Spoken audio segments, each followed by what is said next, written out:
এই খেজুর গাছের যে প্রচুর পরিমাণ শিকড় এসেছে, এটা অন্য স্থানে নিয়ে লাগাইলে অতি তাড়াতাড়ি খেজুর গাছটা কিন্তু টিকে যাইব। বিসমিল্লাহির রহমানির রহিম। প্রিয় সকল বন্ধুরা, এই চারাটাও তুলে ফেলবো আজকে। শুরু করেছি ভাই, গাছ উঠান।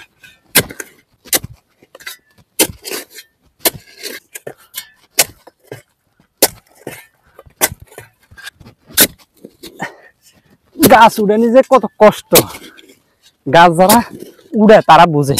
এই খেজুরের চারাটার থেকে অনেক শিকড় বাইরেছে, তার মানে এই গাছটা অন্য কোনো স্থানে নিরোপণ করলে কিন্তু গাছটা ঠিকই যাবো। আসলে এই চারাগুলো দেশে পাঠাইতে পারতেছি না, পাঠানোর কোনো প্রসেস পাইতেছি না, এই জন্যে অনেকের হোয়াটসঅ্যাপের মেসেজ রিপ্লাই করি না। কি করব, আরে শৈল্য আর কুলে না ভাই, সাইরো কিনে ভাই কাটা লাগে। আরে বাবা রে বাবা, গাছটা কত শিকড় দেখেন। চারাটা তুলতে যে এত কষ্ট হয়েছে কি বলবো, কিছু বুঝানো নাই। কত বড় খাত করছি।